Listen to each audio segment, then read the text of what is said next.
Yeah, we're live. We just started talking about these books, and then you notice these panels over here, thinking then as infrared panels, but they're actually acoustic panels. One of the most important thing for podcasts is obviously the audio, and we have the fortunate that our podcast editors always try to tweak the audio more and more, so the audio is really good. Today, yeah, we have you guys as guests, so we're very excited about having you here. And maybe it's good to share a little bit who you are, what you do, and what your journey has been in, especially, of course, the longevity field, both as an individual, because you're both very passionate about it as an individual, but also with your company. So shall we start with you? Always ladies first, we Ladies say. first. So I feel privileged. Thank you for having us here today.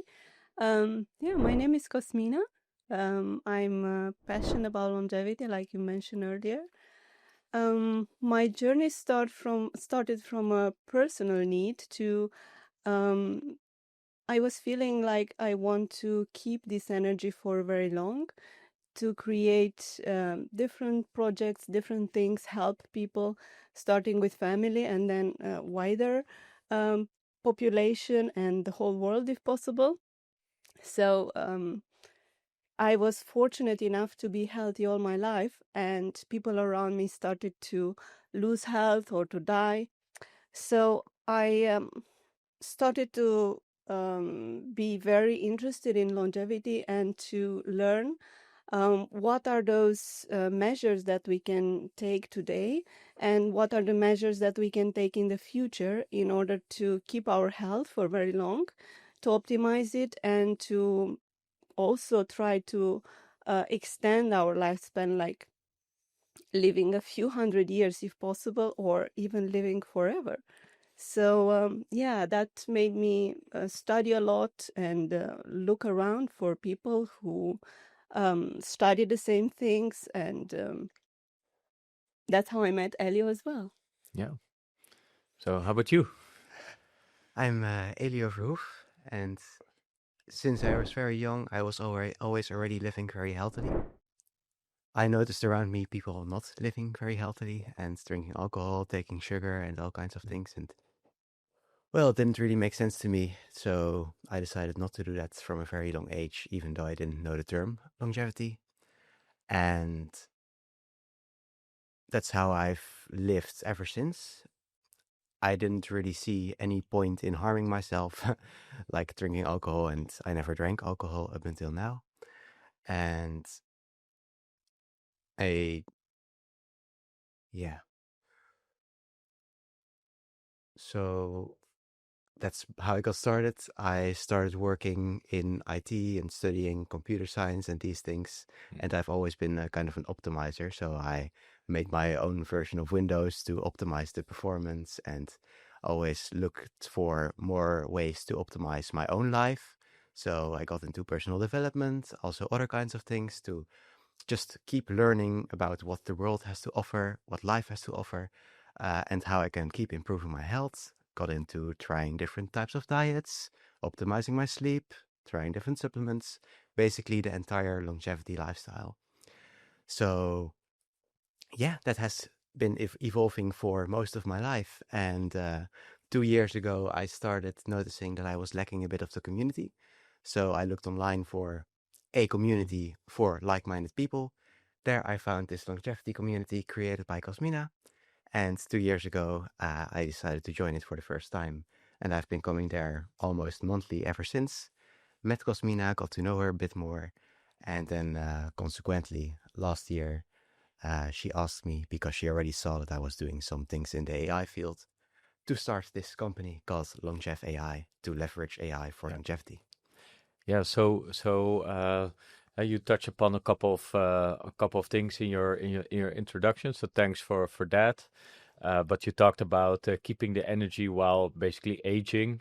But you also talked about maybe getting 100 year, 100 year, 200 year, 300 year. We don't know that. And it's interesting because 10 years ago I was part of a group called Genius Network in the US. There was an entrepreneurial group where Peter Diamandis was one of the main speakers of that group, and he talked about all the progress that was being made in the field of longevity. For me, that whole longevity then was sort of a whole new term, and it started to become, let's say, a bit more popular over the last 5 years, mainly popularized probably by Brian Johnson. But 10 years ago, he came up with all this crazy comparison. So, for example, he said the shark can live up to 200 years, 300 years. I think the oldest shark is like 400 years old. Please fact check me, Elio. Just so let's say 300 years old. So, wow, this shark was living when the Dutch were still sailing the oceans of the world back then. So maybe he encountered some of these pirate ships that we went overseas with. But then he said a very interesting thing, like, okay, if a shark can get to the age of 300, do we humans then have a hardware or a software problem? And he compared the human body there for the first time with some sort of software, some sort of biological algorithm that we have. And he explained the whole idea of breaking down the processes of the body into biomarkers that can be measured and also be optimized. But if I would ask you guys, like, do we humans have a hardware problem? So are we limited by our hardware, aka our human body, or are we having a software problem? So we're running the sort of wrong programs for us humans. So let's start with you, Elio. That's an interesting comparison, and it's a difficult question to which I frankly do not know the answer. I do know that the human body is capable of, well, replenishing cells, creating new cells, and also, well, uses stem cells to create new, fresh, juvenile cells, and that some of the diseases are a consequence of mutations in those cells, which can be, healed by reverting those mutations or even preventing them from happening. So in that sense, you could say it could be a software problem. If you find a way to program the cells in your body to run the right programs, to keep the right DNA alive and running, and the right epigenetics, then a human body should be able to live according to that indefinitely. Of course, there are other environmental factors like damage from the outside that can have an impact on the body. But if you live safely, then that shouldn't be too much of an issue.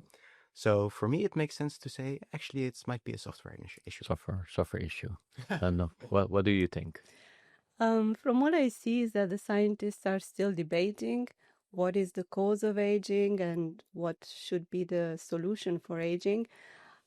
Maybe the answer is somewhere in between. It seems like it's more a software problem than a hardware problem. But we still need to see. There are a few theories that we can think of without knowing what is the problem, if it's a software or a hardware. We can still find approaches to solve it. For example, scientists came with a few theories. One of them is replacement. Like, for example, you have a car or a plane. You do preventive maintenance, so you would replace certain component before it will fail. You will not wait for it to fail. For example, we can replace our hearts or our livers or different parts of the body before they start failing. Maybe there are ways to create those in the lab based on our DNA. So there is a theory that there is also a very good book called Replacing Aging, and it's based on this principle, like you can replace parts in your body and you can extend your lifespan at some point. It's still work in progress. We don't know how to replace certain things like the brain, but there are some experiments and people working on them. Besides that, there is the cellular reprogramming. So that's more related to the software and how can we run the software better or differently. So companies like Altos Labs or Peter Diamandis is involved in many of those initiatives. They are working on these ideas. So we'll have to see which one is going to be ready for us to benefit from. Yeah. What type of philosophy and what type of initiatives that are currently happening in the field are make you most excited about us being able to live to 200, or let's say live to 300? What do you think? What do you think are the contributors to that to getting there?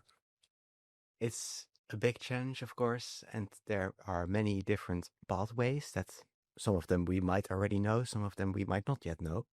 We don't know what we don't know.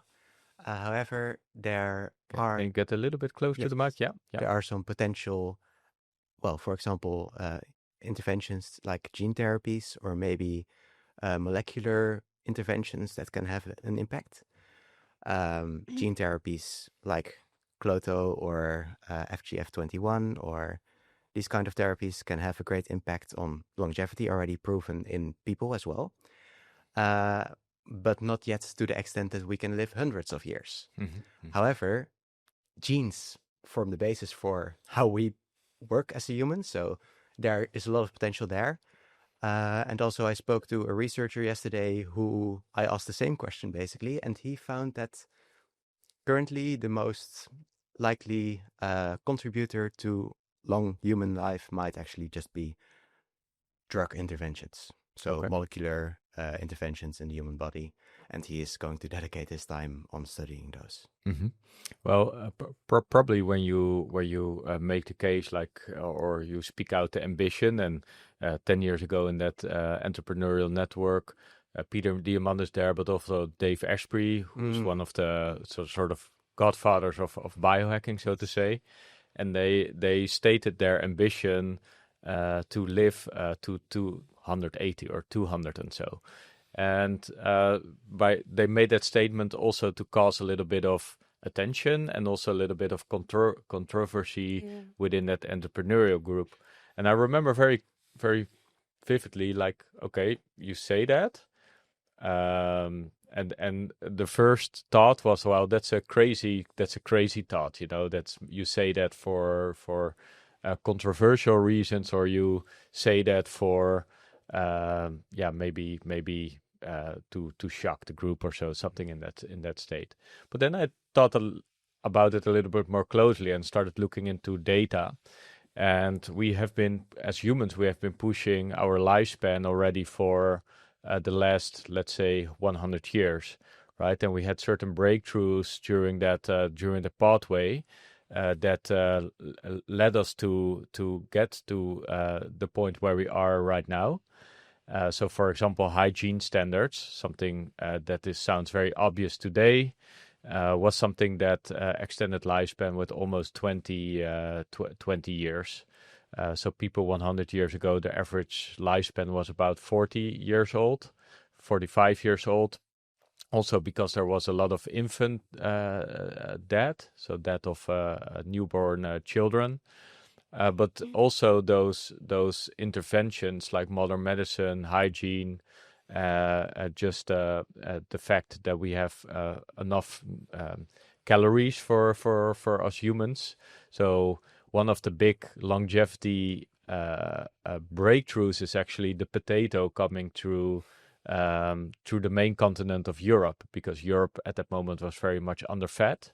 And you cannot live that long if you just don't get food in. Yes. So there has been many breakthroughs along that way. And it's like, I like what you say, we don't know what we don't know.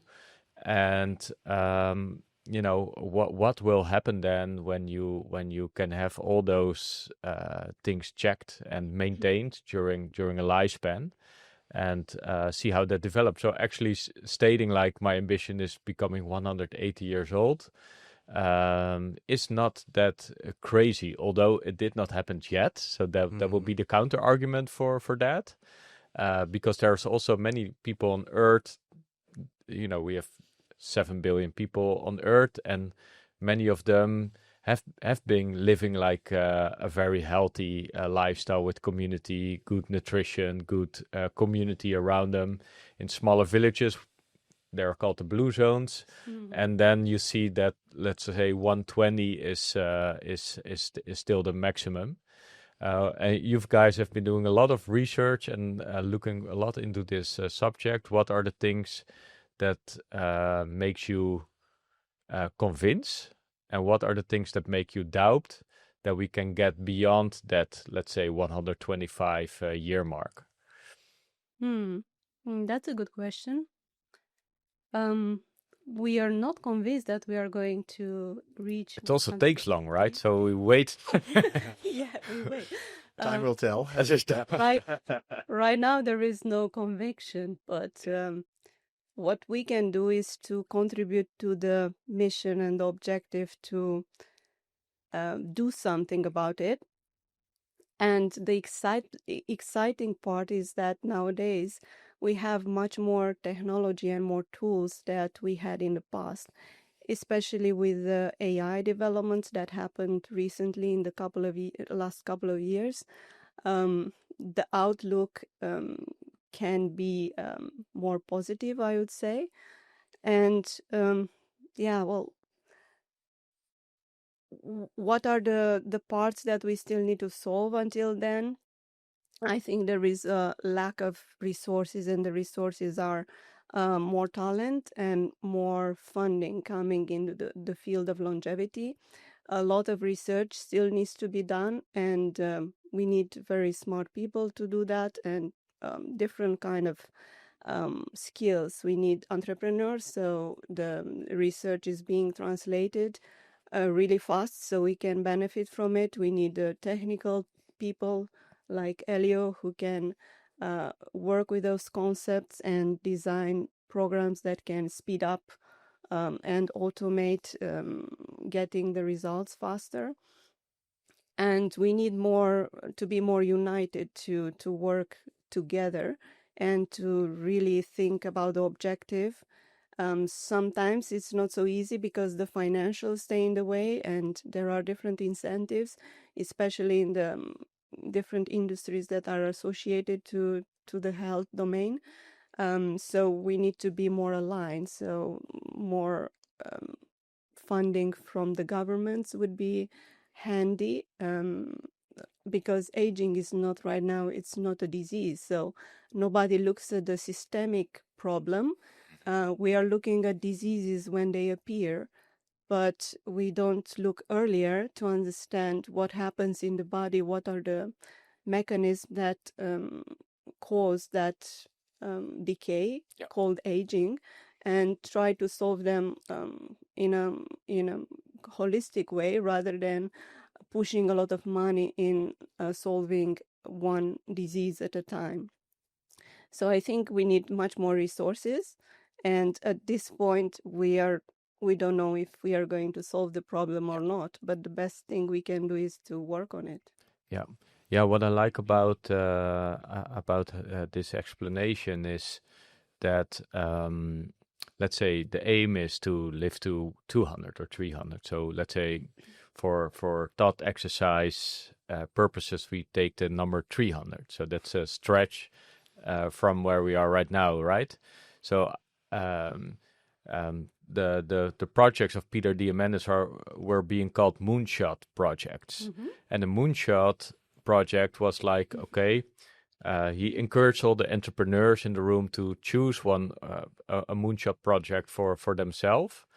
And a moonshot project can be defined, and is later on also adopted by Google, that we're looking for something that is in the realm of possibilities, like if something that could be a possible outcome for the future if certain things are true, but it's like a moonshot.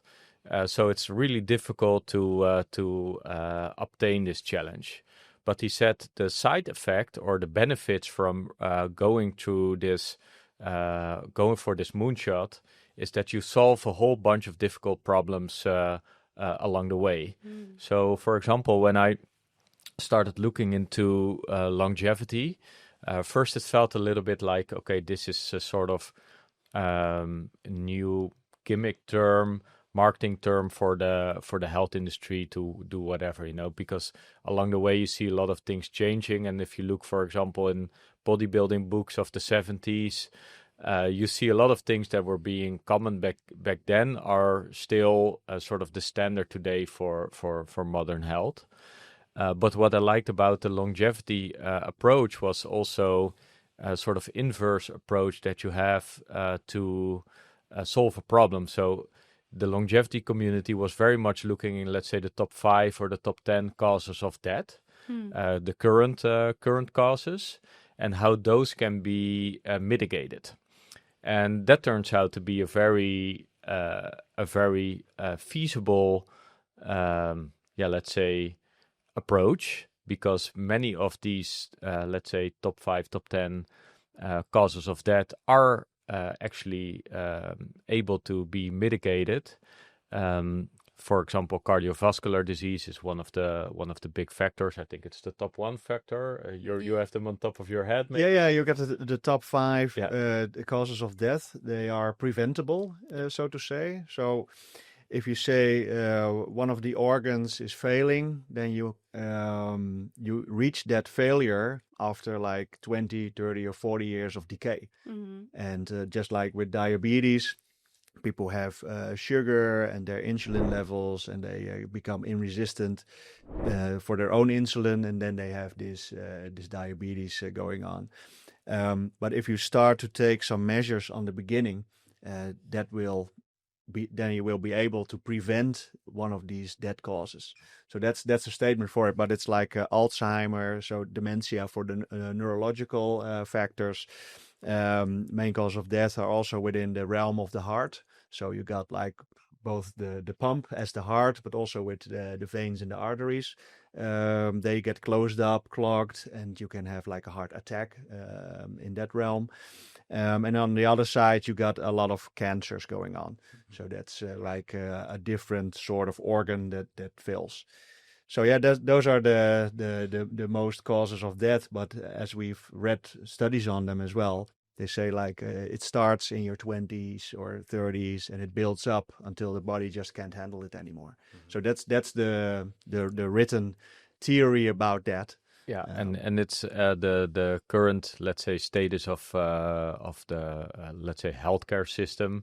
I don't think healthcare system is the appropriate name. We all agree on that. Is that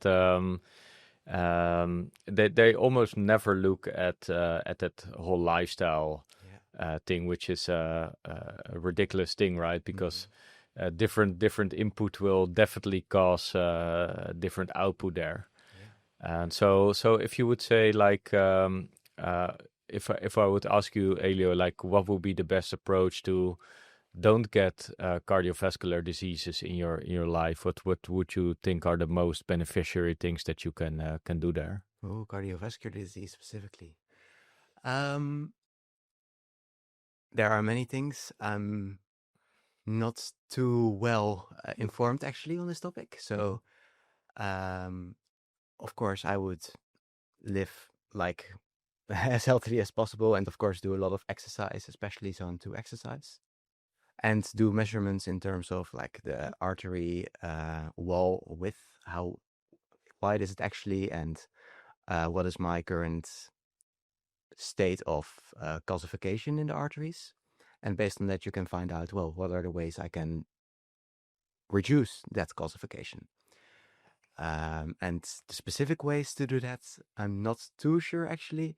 But of course, it all comes back to a healthy lifestyle with good diet, not too high blood glucose, exercise, going to the sauna perhaps to widen the arteries and improve your vasodilation capabilities and the generation of new arteries throughout the body. These kind of things can all help. I want to come back to your previous statement on the healthcare system. Maybe you can rather call it the health cure system. Because it's curing the symptoms rather than... Or disease cure. Yeah, disease cure, exactly. And with regards to that, these diseases are usually what cause people to die, not when they're 120, but before that, when they're 80 or maybe even 60 or 40. So what I've seen and heard from some doctor called Michael Lustgarten, very well known in the longevity industry, is that it might not necessarily be the diseases preventing us from reaching that very, very high age of 200 or 300. It might be other things that are, well, more hardware related actually, because these diseases cause us to die, well, before 120. But once people reach 120, well, they usually don't necessarily die of one of these diseases, of one of these 5 horsemen, I believe. They die from more natural causes, like loss of motor function in their breathing apparatus. They can't breathe, and they will die because of that. So it's to be able to achieve those very high ages, we don't necessarily need to look at disease prevention. We also need to look at improving the capability of our human body in general to be able to still live at those high ages. That's interesting. So you would say sort of level 1 would be disease prevention. Yes. So maybe level 1, level 2. Level 1 would be prevention. So you would say don't do the things that are clearly damaging you for these main causes. Level 2, I would define you are becoming proactive. So you start taking care of your diet, for example, to say, okay, I'm going to eat X, Y, and Z. So, for example, I'm going to eat more healthy fats for brain function. I'm going to have antioxidants for general functions of the body, cell functions. And so you're going to eat according to that. So I would call that level 2, level 3 if you combine it with exercise and with the things that we can sort of agree upon that has healthy outcomes for specific biomarkers that you then have here. But what I hear you say is like, okay, what are you actually doing to strengthen these systems? So you talk about the inability to breathe. So that's can be a loss of muscle strength in those areas, or it can be just motor skills. What you say. So there's no the connection there that takes care of those motor skills are sort of in decline. But for people that are not that age, we can see that you can have clear improvements in these markers.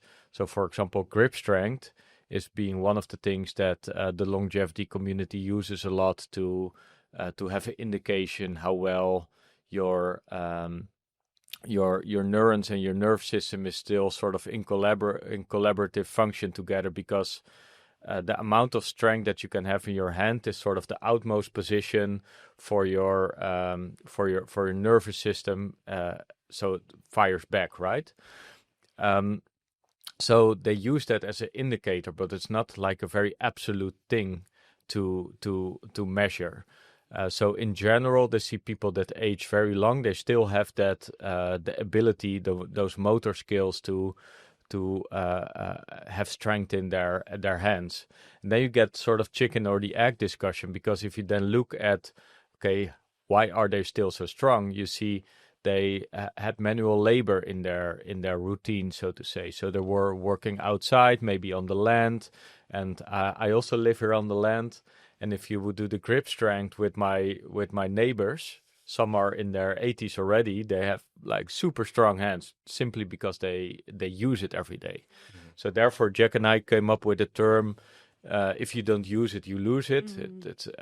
And that's a very true thing for many of these body functions. And if you would make the case, I would just routinely keep on using these functions, you will be able to strengthen them and to increase the capacity of that. So, for example, lung capacity building there are certain exercises that you can do. You have general exercises like running, jogging, sprinting. Those are all very, very good things that you can do because you increase your capacity there as well. But there are also very specific exercises that you can do, just type of breathing exercises, but also measure your force of your output. Let's say with an AeroFit, that is a device that helps you with that. So I'm curious, what you see right now in elderly care, for example, is that they start supplementing people more with protein food, so protein shakes. Um, you see elderly people more get recommended to start weightlifting or do other type of exercises. But maybe in the future we can design, and we're working on that as well, to design a sort of circuit where you touch upon all these bodily functions and measure them on a regular basis, and then see if you can increase that capacity with this circuit routine that you then can have. Or would you think there's something other that is causing them to not have those functions anymore? I believe that over time, even if you exercise a lot, the ability for the body to repair itself after this exercise is what causes the adaptations. The body needs to be able to adapt. As people get older, this ability decreases, no matter how much you've done. Of course, dependent on how much you've done in the past, but it will decrease a bit until now for everybody who gets old. So I believe the next step would be to find a way to improve this natural ability of the body to repair itself, to adapt to its circumstances, and to grow and become stronger. Because now, there are many old people who exercise a lot, but their ability to perform still declines over time. Mm-hmm. So that would be another level 3 challenge for the humans. Yeah, level 3, level 4, sort of. If you can get to level, I think today we can get to level 4, let's say, with just lifestyle interventions and therapies that you can do to strengthen the systems. But level 5 will be a way where we can, like, literally, or sort of come into the field of replacement, or coming in the field of like accelerated rejuvenation that then can happen. For example, with they use a lot of examples from animals. So they compare the shark as a species that can become very old, but they also have certain reptiles that, if they lose a limb or they lose a leg, that they can regrow a whole leg, or regrow a tail, which is also what we experienced a little bit with Jack, his recovery. Jack, he had this car accident and broke his back, and basically the standard advices say you can regrow your nerves, but just with 1 millimeter, 1 to 3 millimeters a day. Yes. Yeah. So Jack's question was. Yeah, my question was like, the first question was, okay, can it grow? Can nerves grow back? Yeah. So the answer was yes, 1 to 3 millimeters a day. So my second question was, how many millimeters or centimeters do I need to catch up with? And they said, okay, sir, the full length. So that's 1 meter 20. So I was like, okay, but wait a minute, we'll break it down more then it's 1,200 days in the most disconvenient way. So I said, or it might be faster. So the case that I took from that was, okay, it can grow, so I need to have all the materials available to grow them, because it's like building a house. If you don't have the rough materials with the nails or the wood or the steel, if it's not available, you cannot build. So you need to have it at the playground to build. So what grows nerves? Well, it's just a certain amount of food intake, and then it's a biochemical process within the body to stimulate the growth or the regrowth for those nerves. But what I found out was, next to that, they also said when you age, you will always be able to rebuild muscle. So I also lost a lot of muscle, like 10 kilograms of muscles that I lost. But I said, okay, when you age, the muscle rebuilding is very doable, but the nerve rebuilding becomes even harder and harder. And the reason why is goes both ways, if you ask me. So the first one is have the resources available to regrow the nerves. So for myself, it was a food intake with mango and avocado and kiwi and just a whole range of certain fruits and vegetables, and also specific supplements. But next to that, it was also challenging the nerve system. And challenging the nerves in the extremities, so in the hands, in the feet, to actually practice maybe the muscle-mind connection, but in this case, the nerve-mind connection. So for myself, it was also the sensibility in the feet, but also just having the gearing up and moving your toes and putting force within your feet to stand on your calves, stuff like that. And the story that I got told as well, and came out of the little research that I did for myself, was when people age, they haven't trained their nerves or nerve system quite that much, but they are able to build back muscle. But most people don't do both. And for instance, when they fall, they break their bones rather quickly. And that goes along with having less muscle mass, but also having less bone density because of that. So it's like a degrading state of, so to say, the hardware. That's just a decay of a decay of a decay, maybe stacked upon each other. Yep. And that accelerates the, maybe your health span goes faster downwards, and then your lifespan, the end of lifespan will be reached at a certain point. Yeah. So that's the nerve story as I approached it. What I found very interesting observations on Djack's recovery, so to say, was first of all starting point. So we have been measuring ourselves and Djack over the last 3 to 4 years. And during his period in this revalidation center, we did not fully design the circumstances at that center the way we would envision that. So we just basically, Djack was there and we helped with a couple of things so he can do exercise. We helped with a couple of supplements. But looking back to it, we would also have designed his food program already from the very first moment, but that didn't happen. And Djack was there in the very first beginning, sleeping 20 to 23 hours a day, so he was mainly in bed, and for longer periods of time, and his ability to move was just declined a lot. So when Djack got back, we first said, okay, let's start with the begin point. Let's measure you where you are today. And we came to the conclusion that Djack lost a little bit more than 10 kilograms of muscle, but he gained more than 10 kilograms of fat.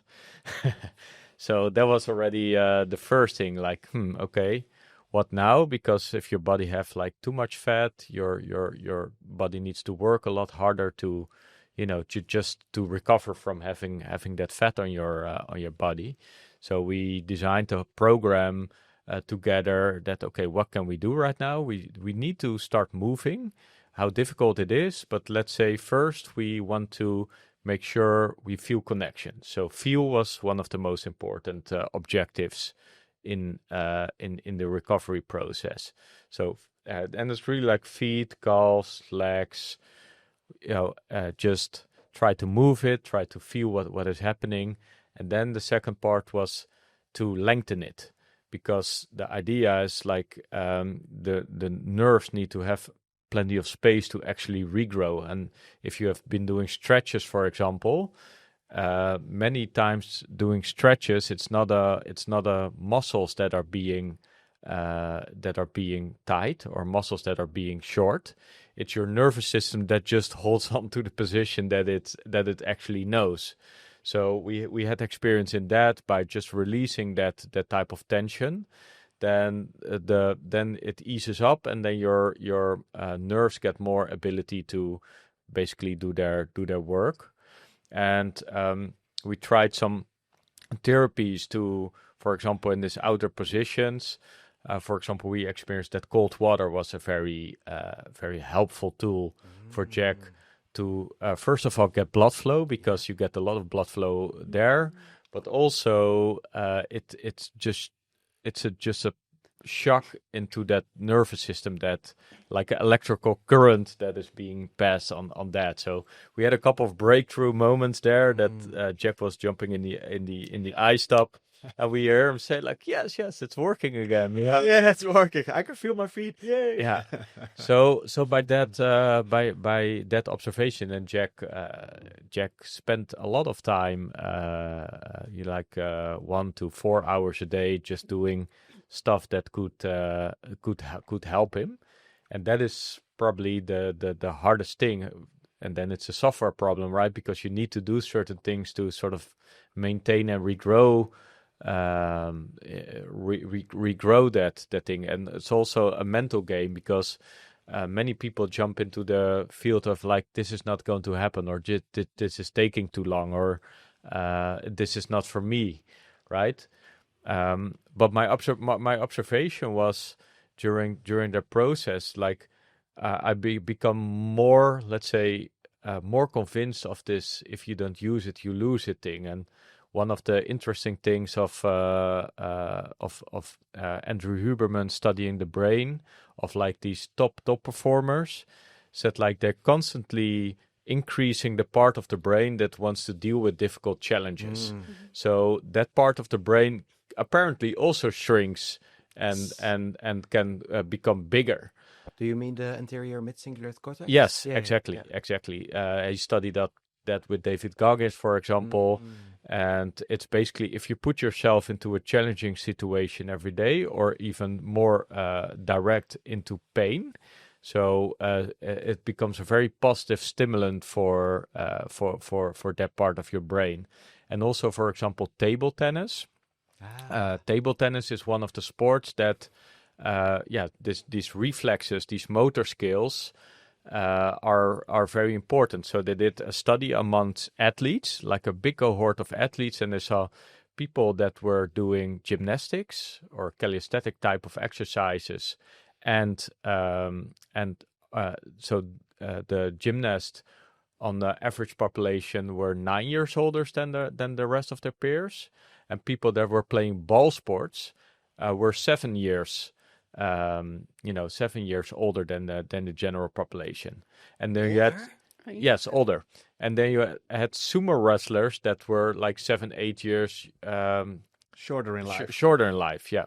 Oh, yeah. You mean they live 7 or 8 years yeah, longer? 7, 8, yeah. Okay. Younger. So gymnasts and people that are playing ball sports. And why gymnasts? So gymnasts normally have, they still have their muscle mass. They still have their abilities to move their full body. Like if you're a power lifter, this is like your movement. Like it's a very one-dimensional. But if you're a gymnast, you'll be able to move and then anticipate all the movements that daily life throws at you, basically. And then the ball sport was an interesting one, because I think you need to move your full body as well. Yes. But you also stimulate the reflex part of your brain. And so you see that those two sports are currently the outliers when it comes to aging, and that for me that's a sort of proof that this, or let's say my hypothesis will be, if you don't use it, you lose it. The opposite of that, if you keep on using it or keep on stimulating it, it actually grows or at least maintains. So.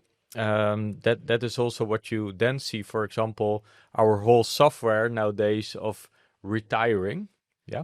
So you become 65 years old, and then at age 65, you can sit on the beach and drink the Muay Thai or so. This is like the version that people now get presented when they retire. But for many people that has a very challenging job, for example, you see many people actually dying faster when they suddenly retire. Why is that? Because that part of your brain you talked about is not stimulated anymore many systems in your body that are used to intellectual challenge, but also just going to the work. They're not used anymore. So then the decline will sort of rapidly take place. So yeah, those kind of things are for me very interesting. Besides of the sort of lifestyle things that you then can do, because two good examples are not two people that lived to almost 100 years old and did not do anything on longevity is, for example, Charlie Munger and Warren Buffett. But what they have been doing is like reading 4 to 8 hours a day. So constant stimulation until the last days. Charlie Munger was still sharp as a knife. At age 98, he was still holding shareholder meetings, for example, and still reading books and still stimulating that type of brain. And you see that also with elderly people that you then study.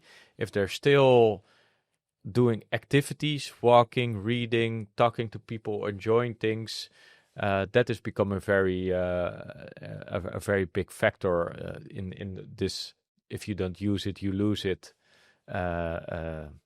Philosophy that we work on. So, what are your thoughts on that? Maybe you, Cosmina? I've spoken a lot already. Yeah, I think at some point we need to rethink the pension idea and how people envisage it nowadays. Especially if we think and if we want to live longer, if we live 100 or 200 years, we need to be productive much longer. And ideally, we need to be committed and motivated to certain objectives and to work on things we believe in and we are passionate about. So, sorry. I think, at least for me personally, I don't see myself retiring in the same way right now. Classical sense of it is seen, and that's what. That's why I also want to live longer so I can do more things.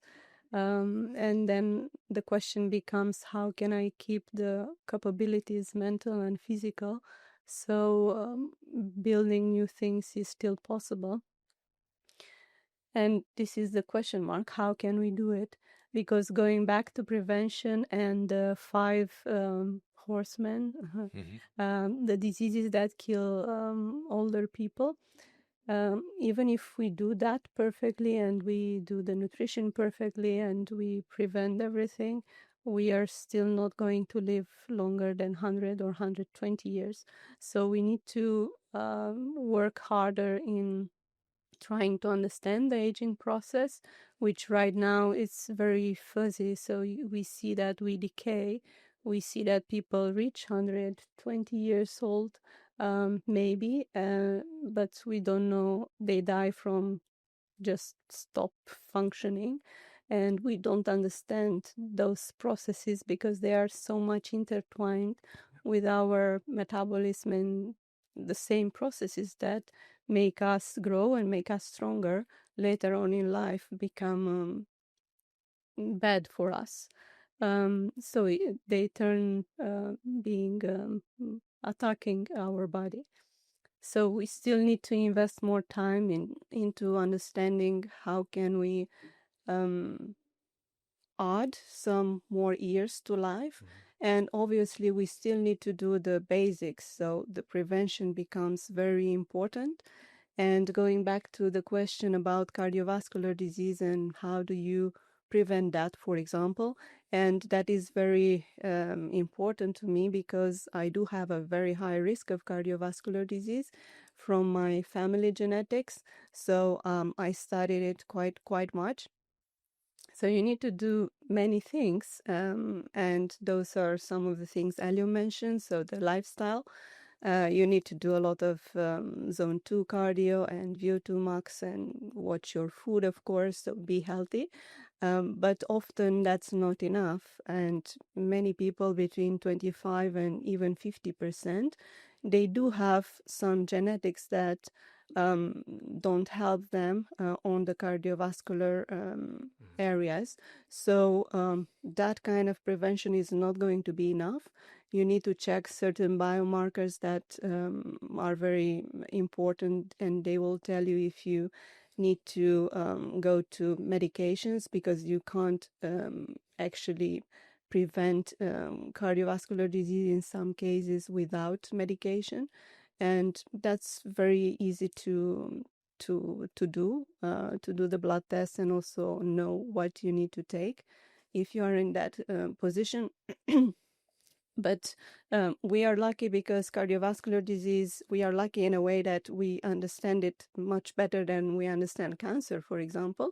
So even though it's the disease that kills most of the old people, we do have the tools to prevent it. We just need to be aware of, and most of the people are not aware of.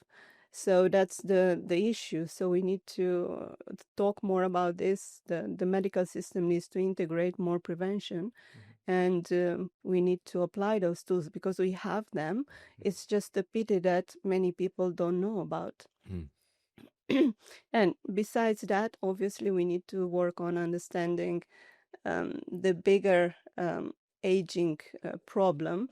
And if we do the prevention well, we can have a chance to actually extend our lifespan. The more people reach 120, the more guinea pigs we have to research on. Yeah, exactly. Yeah, and I would also make the case like the benchmark of people that we follow or study is now the desk worker with an unhealthy lifestyle. Yes. So one of the nice things to do is that I think is also happening now with the community that you start building, is that we have this group of healthy people. And of course the debate is what is healthy, but these are a group of people who are looking at what they eat. So they focus on the healthy the healthy products, the healthy foods, the whole foods, and especially taking the things that are scientifically good for you. So maybe it's meat-based, yes or no, but it's like vegetables and fruit, and not taking the processed food. So that's one of the measures, just one of the simplest measures, to focus on adding things that are good for you, and especially leaving out the things that are harmful for you.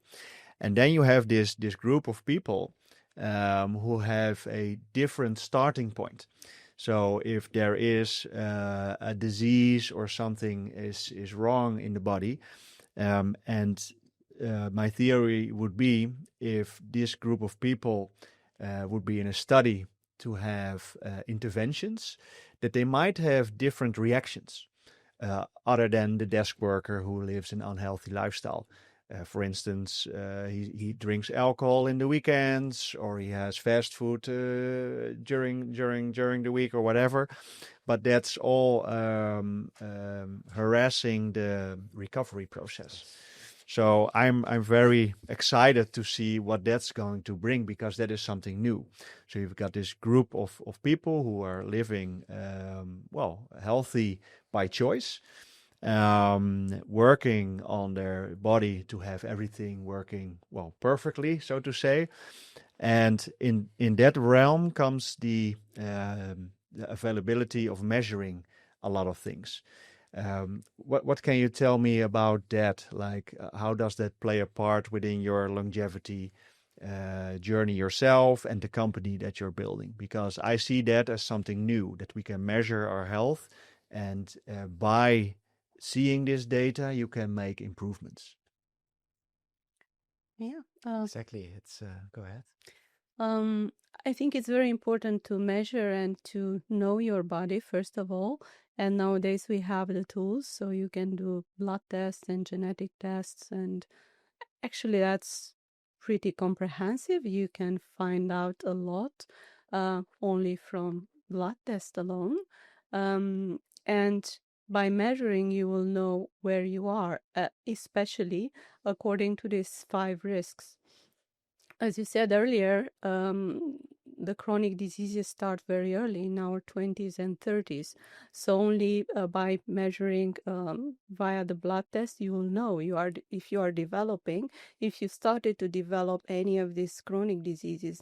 And once you know early, you can take measures to reverse it. It's very easy to do that when it's early.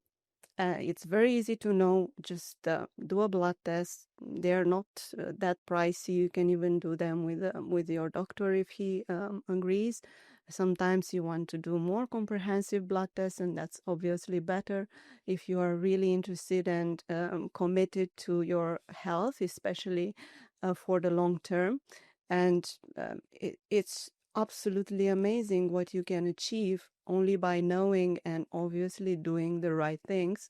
And you also know because you're doing the measuring yourself, and you optimize many of these biomarkers also from the blood test, and also the functional ones with the grip strength and VO₂max and so on. So I would say that's vital, and that's step one for somebody. What did you discover yourself in this journey about yourself? I discover areas where I can improve. It was only 2 years ago when I started to do blood tests because I was afraid of needles for many years. But being very committed to longevity, I had to face some fears. And I learned a lot. I'm also following different courses, longevity courses like Peter Attia, for example. And I learned how to embed that knowledge and apply it. I also work with longevity doctors who can help me implement and advise how to achieve certain optimizations that I'm not aware of. I'm not a doctor, of course. So the areas where I could improve are the HbA1c, and that's related to our glucose and how the body manages it. So by knowing how much it was, I was committed to want to improve it. And there are very simple lifestyle choices that you can do, and you can see results pretty fast. I mean, every 3 months, because it's a marker that changes it's calculated for the last 3 months. So that was for me something what did very change, easy. for example? So, for example, to improve our capacity, the body capacity to manage glucose in a better way, you can do certain simple things like walking after a meal, especially after dinner, because in the evening we sleep. Yeah, we sleep during the night, and it's better to consume that glucose that we have from the food intake. You can also watch your food, what's on your plate, of course, if that's not done. So avoid sugars and food in highly glycemic index foods. Change the order. For example, eat first the fibers, the vegetables, the protein, the fats, and only in the end the healthy carbs, like what you have on your plate. It really depends. If for some people they need more interventions, you can add and stack up more of these measures. You can drink apple cider vinegar, for example, or take some supplements like berberine. For myself, it was pretty easy, but 10,000 to 16,000 steps per day, or up to 20,000 steps per day. And if you can, after each meal, or especially after dinner or lunch, because maybe those are bigger meals, that can help extremely a lot, I would say. Yeah. And so then you had a sort of before and after moment, right? So first you had a couple of indicators that that showed you results in red, so to say, and how long did it took you to get to the greens there?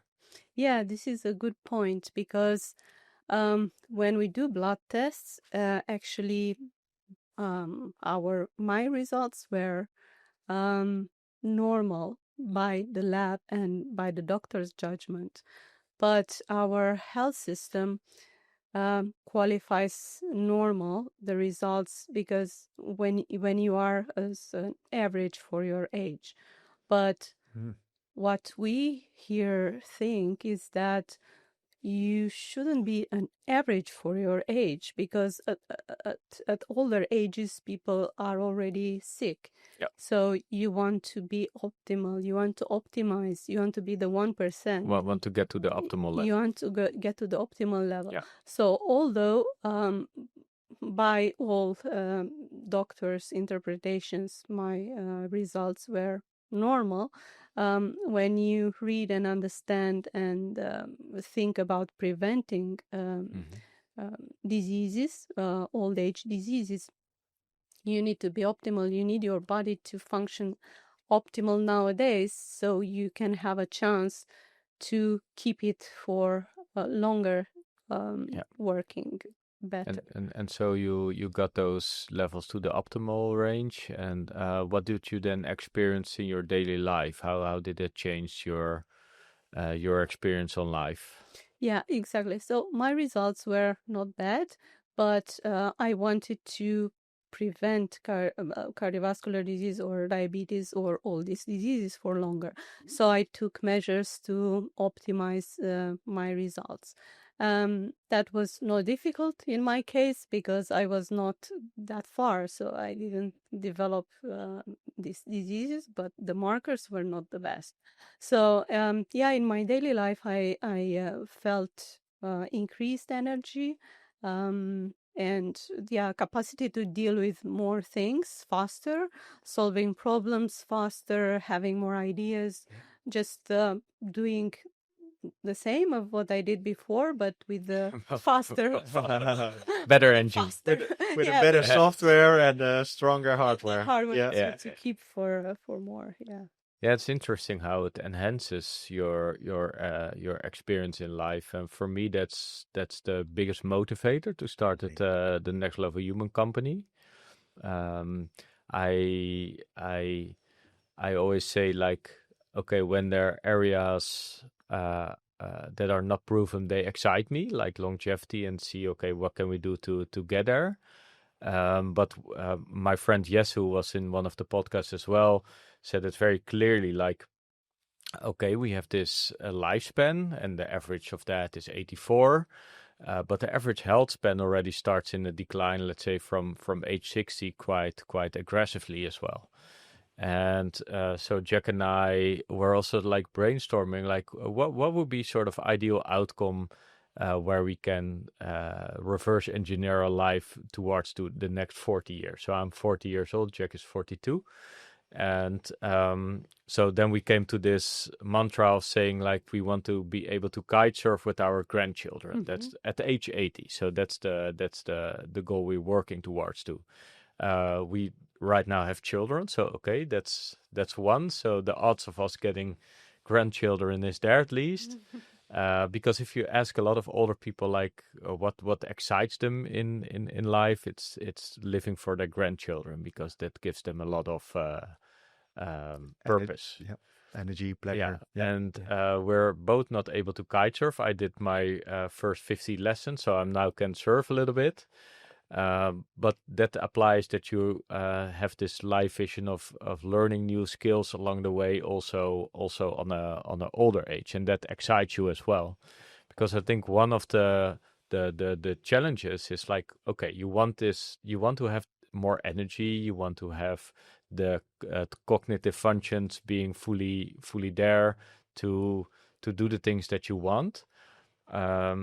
But you also want to experience life in the most optimal way, so to say. And one of the ways to get that is to have a healthy body, healthy life.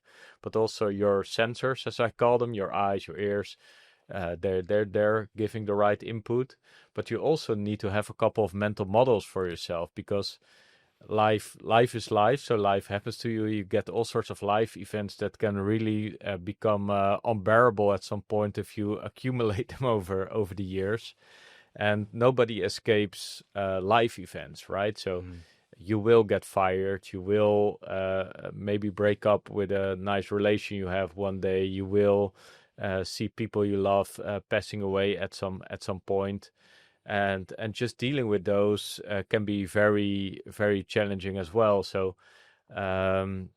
we talked a lot about developing mental models as well to to let's say mitigate those, that compounding effect of sort of negative events in life that can that can become unbearable at some point. So if you study the elderly people that surpass the age of 100, most of them have a very positive outlook on life, and very good ways how to deal also with these type of life situations. Yeah. So that ties for me into the sort of software hardware discussion again. The software that runs your brain is all like learned. Many things are learned habits that you picked up from the environment that you grew up in. So many things you don't become, let's say, if you're living in a country that is 99% Muslim, for example, the odds of you adopting that religion is almost 100%, right? Because that's just the environment you grew up in. And I think also like genetic factors are a very big factor, but also a factor that is just adopted over the years by studying the habits of your parents, for example. Like if your dad becomes very angry with certain triggers, then the odds of you picking them up, are becoming very, very, very likely as well. So the whole software thing, like you know the term NPCs? Yes, the non-playable characters, and they just run on the default script, so to say, right? Yeah. So they learn certain habits, and they never question their habits. They never question their identity and all that. Becomes very important for rejuvenation as well, because if you keep constantly run on old scripts, then the odds of bumping against the wall at a certain point are becoming more and more likely. Because you can remain the same, but your environment will change. Yeah. You need to adapt to the environment. Yeah. So I think it's very important for humans to be consciously aware of what's going on, and to be introspective about it, to evaluate what's going on, and evaluate their own behavior in different situations. And to be able to change requires some neuroplasticity.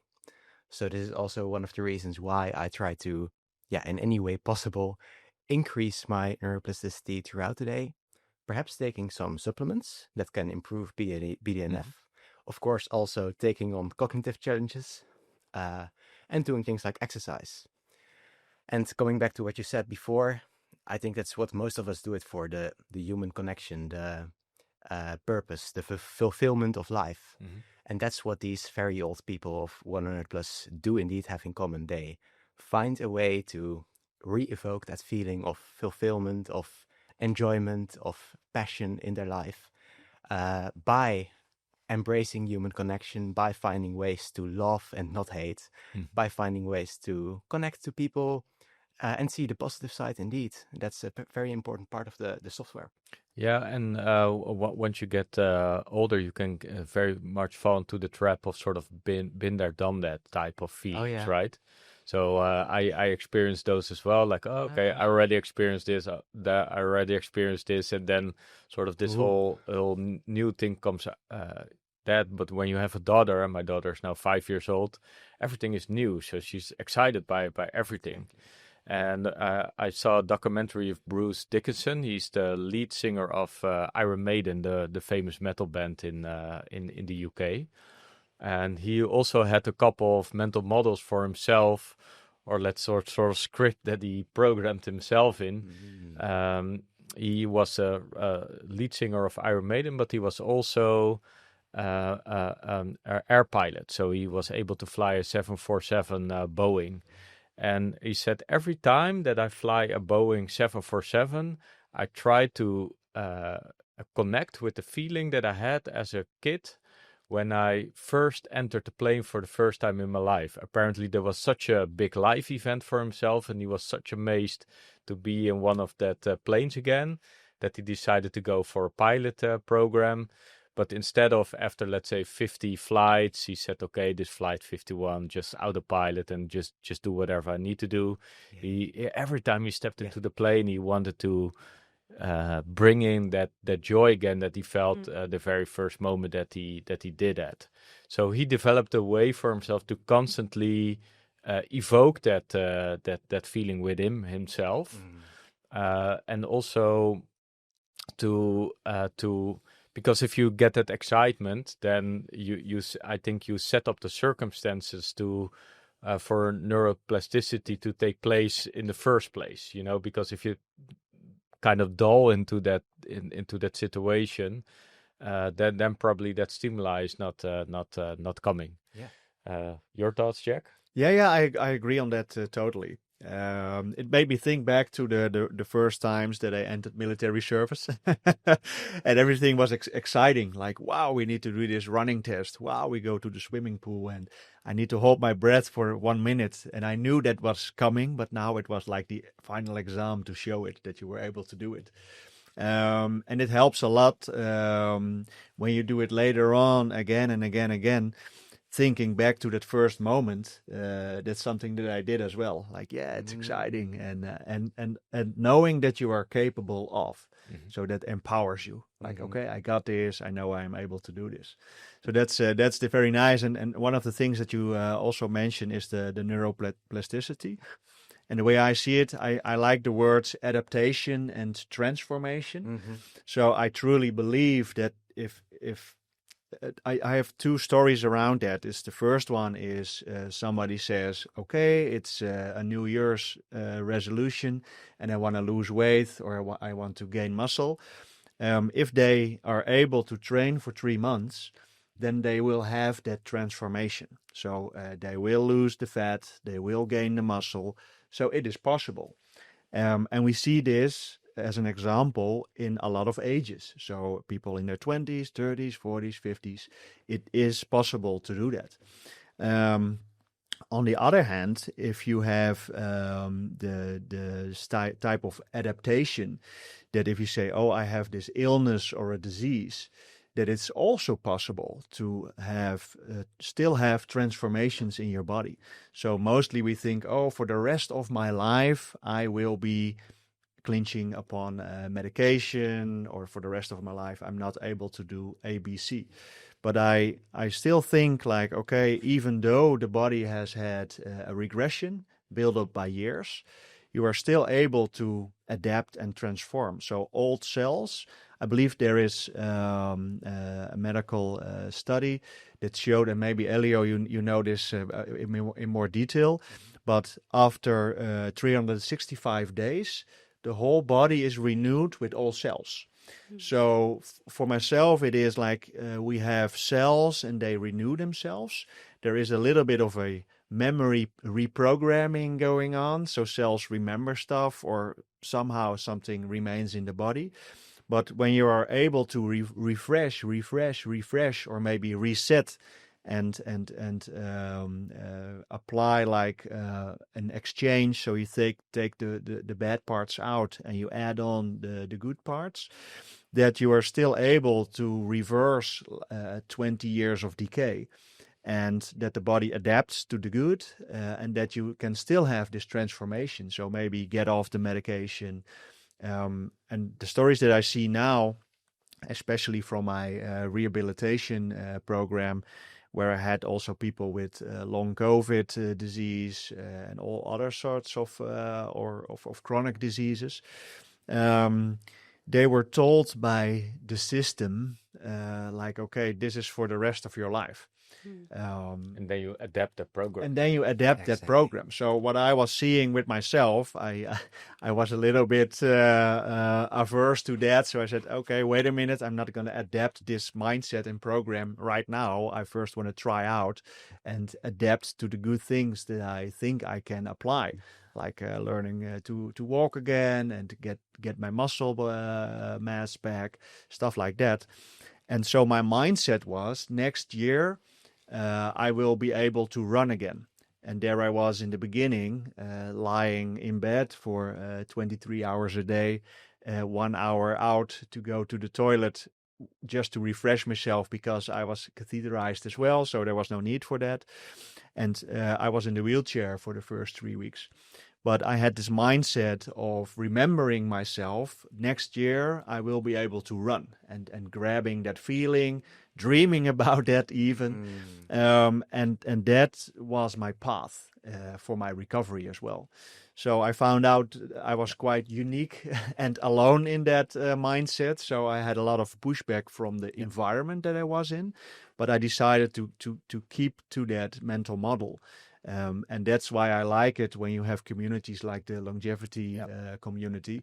They can challenge your mental model. They can challenge the mental model. And I was, even though I was not in the physical circumstances with like-minded people, but within the community, there were a lot of people like, hey, I'm applying this as well. And I'm also taking care of my health. And that was for my mental programming, so to say. It was a big plus. One interesting thing on the mental programming with Djack, because he did all these very hard,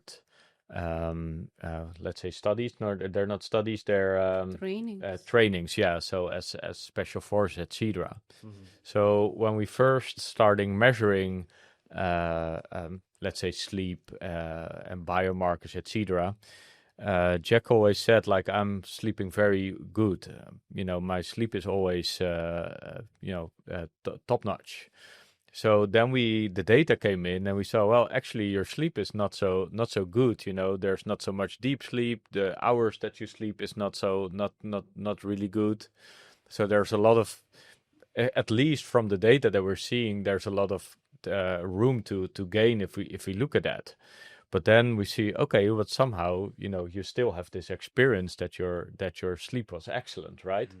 Then we, after sort of going back and forth on this topic a lot, we discovered that Jack, at that point in time, was about 3-4 years ago, was very good in waking up.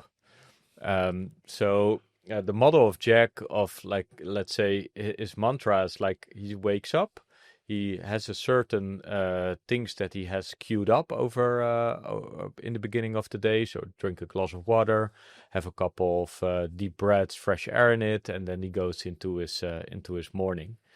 But he also wakes up with this mantra. It's a fresh new day, new opportunity. So by only doing that already in the beginning of the day, you leave your sort of past a little bit behind you, and you focus very much on the day at hand. So maybe some thoughts on that. Yeah, exactly that. So it was fun to have these chats. So we said, okay, let's find out what is the magic, because I don't have this feeling that I have poor mornings, and my sleep data. I thought, I sleep very well, but I slept very short, like 6 hours. And within those 6 hours, I had decent deep sleep and REM sleep, but the data said you can do better. So I said, hey, well, what's going on? Because I really feel very good. So also from the experience of my military background, when the alarm goes off, you're up and out. Yeah. So it's like, and the mantra is, welcome on a brand new day, new opportunities. Today I rise and shine. Let's go do this. Let's attack this day. Let's bring something to the world. And that's how I just get up, and I get the chicken pox already when I say it now, because that's each morning.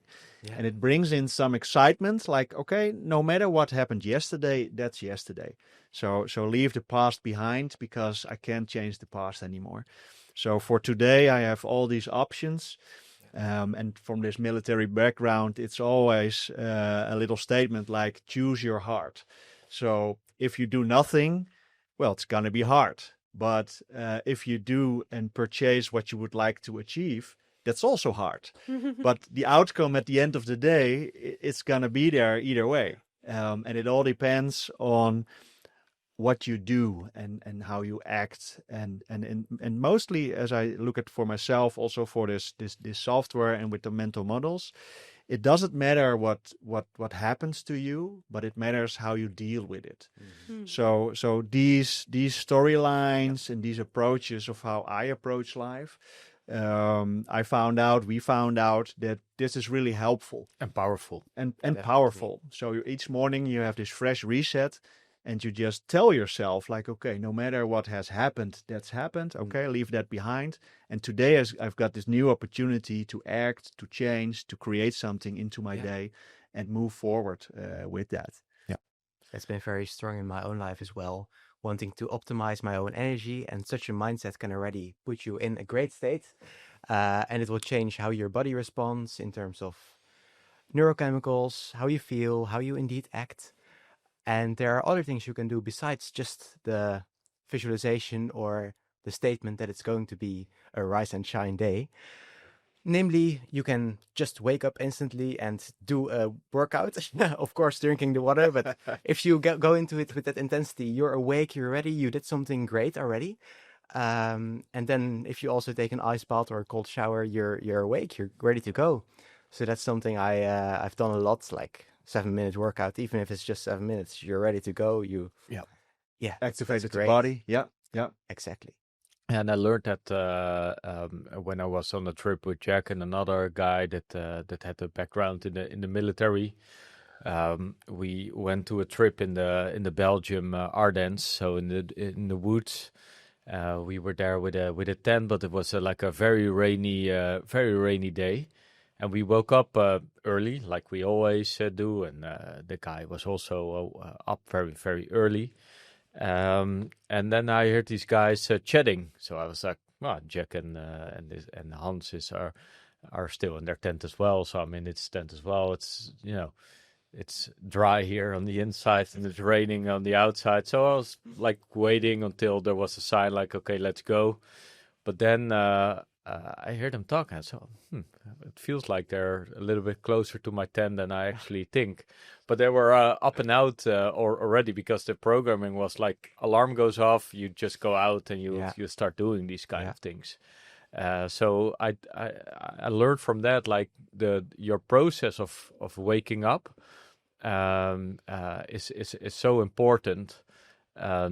Next to like the quality of your sleep is also like very important, because it starts the day before actually, right? So you can say, okay, I fall asleep at a certain point, but if you just had a very big meal, then your sleep will probably be of lesser quality than you have right there. So that also learns me, like you can work on all these markers, and these markers are great indicators. But if your mental software is still has some bugs in it, so to say, or not geared into the right direction, and I would say the right direction is the here and now. So you're focused on the day at hand, you're focused on the moment at hand, or future oriented, working towards something you're excited about in the future, whatever the future is. Can be today, can be in a year, but you need to have that, to not have that weight of all those sort of past experience like stacking up until it becomes heavy, and because of then it getting heavy, you're not coming into motion for the stuff that you want to do, right? You want to work on an exciting project, you want to work on an exercise, you want to get your daily routines in. So and I still feel that that is like a very important part in the longevity as well. So, for example, Brian Johnson uses his Evening Brian framework, right? Yeah. So he comes from the philosophy of, okay, you have this Evening Brian, or you have a person, and that person is compartmentalized into all sorts of persons that making decisions for you throughout the day. So it can be in this case of Brian, it's Evening Brian, and Evening Brian is just a guy that comes in and just start wreaking havoc upon the real Brian. So there are many variants of that. Have you been using that model of Evening Brian yourself, or are you familiar with that model as well? And did you apply that? I did see the model. I did do a thought exercise on it, like what kind of Elios might there be in my life. Yeah. At the time, I don't remember it fully, but I did make some changes based on that. Yeah. However, I don't consciously apply such a model to my life. I do apply to other models, which come back to the AMCC and embracing challenge, like also Cosmina does a lot, where the first one is coming also back to enjoyment of enjoying everything you do, but then specifically also enjoying the challenges. So really enjoying perhaps the pain, perhaps the challenge, perhaps the difficult situations, because they allow you to grow. So if you see that, then it becomes exciting. Then you can push, you can go into the pain and enjoy that part. So that's one of the main mental models that drives me, and I love that. The second one is coming back to the things that can hold you back, the adverse events. And I think also perhaps some challenges can be seen as an adverse thing that you would like to avoid, some things you don't necessarily want to do. And that's because you have connected an emotional relationship to that future or past event, where you find it more important or more important than it needs to be. So for that, I try to consciously reduce importance of those events. This can be done in several ways. First of all, you can just set the intention. I would like to not believe that this is so important, and well, why would it not be so important? For example, you get a bad review from somebody else, or somebody is not pleasant to you, right?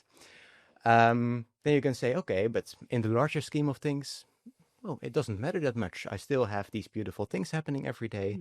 I still have these things to look forward to. Okay. And then the other way you can see, oh, well, maybe that person just is having a bad day. Of course, these kind of things can happen. So it's not necessarily related to me. The other part of reducing importance can be done by just thinking of something ridiculous. If you can find a way to just make fun of the situation, or put it into a very weird perspective, especially with regarding to other people that you might look up to, in a sense that they can be intimidating to you or something like that. If you just picture them eating an ice cream and doing something weird, like walking in a penguin costume on the street and wiggling around, then, well, it's just funny, and it's not as intimidating anymore. It makes it lighter. It makes it light, it makes it easy, and the thing that was once important now is normal. One of a sort of similar framework that I use is if you drill down to all those kind of things, stuff that happens, and so almost nothing is important, right? 99% of the things you worry about are not important. Maybe a handful of events in life that you can label like, okay, this is like really important to me. So the birth of a child, or those kind of big events. But then if you extrapolate that too much, like nothing actually matters, nothing is actually really important in life, that's also not a very fulfilling way to live your life, right? It's good as a model to let's say handle situations and not to put too much weight on it. Like, let's say you have a situation where you lose all your money all of a sudden. Well, then you can make this argument, well, this whole money thing, it's not important because I still have my health, or so. You can forget about that. It's not necessarily not caring about it. From my point of view, it's letting go of the negative emotions connected to it. You want it, you are going to work for it. Yeah. You're happy when you get there, when you get to a good situation, but you're okay with the alternative. Yeah. So, but in order to make that easier, you can make that argument like nothing is like really important, but Yeah. that's not something that keeps you moving. Mhm. You can also take the opposite of that spectrum and say Mhm. everything I do in life is the most important thing that I can do at this moment, or is making an impact, right? So you can make the argument like we're now sitting. This is the moment we're in right now. We're sitting here with us four on this table. You can say this is the most important moment of my life at this time. And what will be then the feeling that you have with the conversation you have with the people around you? You're bringing a total different type of energy. And then you can say like everything I do matters and everything I do is important, or can lead to sort of significant outcome. So I always like the ideas when both things can be true at the same time, and both things can be useful at the same time.